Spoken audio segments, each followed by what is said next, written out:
जय माता दी। आइए आपको चटपटा माता की कहानी सुनाते हैं। पूरी कहानी सुनिएगा, कमेंट करके ज़रूर बताइएगा आप सभी को कैसी लगी। एक बार की बात है, एक बुढ़िया माता थी। उनके जो है एक बेटा बहू थी।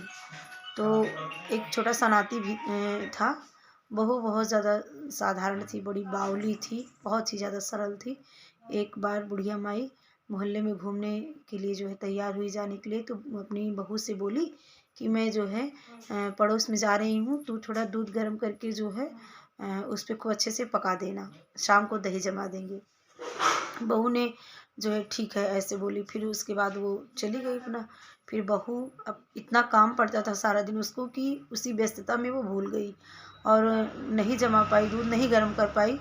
बुढ़िया माई बहुत ज़्यादा नाराज़ हो गई। जब आई तो उसको डांटने लगी, ताने मारने लगी, तू जो है चाहे कितना भी उसको समझाओ लेकिन कोई काम ढंग से नहीं करती। और बहुत ज़्यादा नाराज़ होगी बुढ़िया माई, उसको घर से निकालने लगी। तो रोने लगी पैर पकड़ करके कि सासू माँ मैं कहाँ जाऊँगी, मेरा एक छोटा सा बेटा भी है और मेरे पति भी घर पर नहीं है, मैं इस तरह कहाँ जाऊँगी, क्या करूँगी। लेकिन बुढ़िया माई नहीं मानी, उसको घर से निकाल दी। शाम का टाइम था। वो जो है रोते रोते एक जो है भयावने जंगल में गई और जब देखी कि बहुत ज़्यादा रात हो गई है तो एक पीपल का पेड़ था, चबूतरा बना हुआ था, तो वहीं जा कर के वो बैठ गई। और ज़्यादा रात बीत गई तो बेटा जो है भूख के मारे रोने लगा कि माताजी बहुत तेज़ भूख लगी है, मैं क्या करूं। तो वो बहुत समझाने लगी, बेटा अब यहाँ कोई व्यवस्था नहीं है, सुबह जो है देखते हैं कहीं से कुछ मांग के लाएंगे, तुझे खिलाएंगे, सो जा। किसी प्रकार से अपने बेटे को जो है लोरियां सुना करके सुला दी। जब सुबह हुई, जब 4 बजे, तो देखती हैं कि सामने एक मंदिर है और मंदिर में आना जाना भक्तों का लगा हुआ है, जयकारे हो रहे हैं।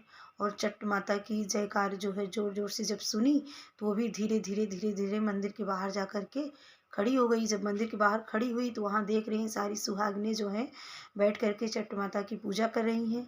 और उसमें विधिवत जो है आरती हम जो है मतलब हवन और माता जी को लाल चुनरी वगैरह सब चढ़ा रही हैं। तो आरती भी पढ़ी और जब पूजा देखा तो उसको बहुत अच्छा लगा और मन ही मन अपने जो है माता जी को मनाने लगी कि हे मैया, अगर जिस दिन आप मेरा कष्ट निवारेंगी मैं भी आपका व्रत रखूँगी, यही पूजन करूँगी। और वो उसी दिन से जो है डेली नित्य मैया के जो है मंदिर आने लगी। जो भी औरतें आती थी पूजा पाठ करती थी उसको प्रसाद देती थी और वो सबका आशीर्वाद पाती थी। फिर डेली वो पटा माता के मंदिर जाने लगी और उसके बाद में डेली माता का मंदिर धुलने लगी और डेली फेरी करने लगी।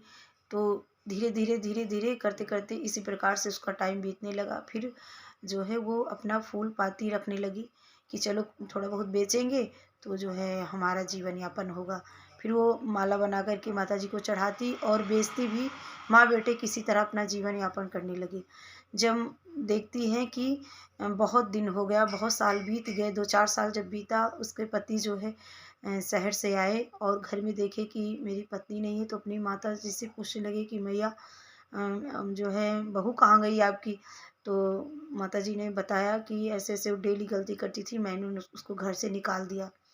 बेटा बहुत ज़्यादा समझदार था और ढूंढते ढूंढते जब देखा तो उसी जंगल में जो है उसकी पत्नी मिली। और माता जी की कृपा से उसने अपने सारे दुख का कारण बताया कि मैया की गलती नहीं है, मैं लापरवाही की वजह से जो है इस तरह कष्ट काट रही हूँ। और आज माता रानी की कृपा है कि आप मुझे ढूंढते हुए आए। अब उसके बाद जो है लेकर के गई और अपने पति को भी माता रानी के दर्शन करवाए।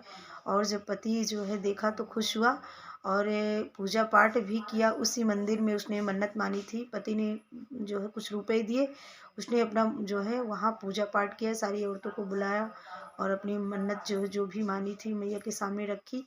और पति जो है उसको लेने के लिए आया था तो जाने से मना करने लगी कि मैं जाऊंगी तो फिर सासू माँ मुझे निकाल देंगी, मैं कैसे जाऊं।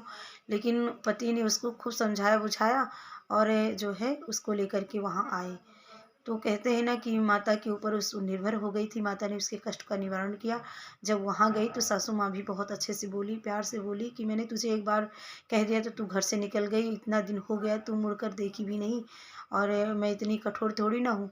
जब उसने देखा सासू का प्यार तो माता रानी की जयकारी लगाने लगी और सासू माँ से बताया कि मैंने मन्नत मांगी है, छठ माता की कृपा से ही आज सब कुछ अच्छा हुआ, पहले जैसा अच्छा हुआ है। तो उसने जो है पूजन किया और बताया और अपने गांव भर में इस कहानी को बार बार बताती थी कि जिसके ऊपर भी जो भी संकट पड़ेगा, अगर माता रानी की मन्नत मानेंगी तो जो है सबके कष्ट का निवारण होगा। हे चटपटा माता, जैसे उसके कष्ट का निवारण किया आपने, वैसे ही हर दुखियारी की जो है सुने। जय चटपटा माता की।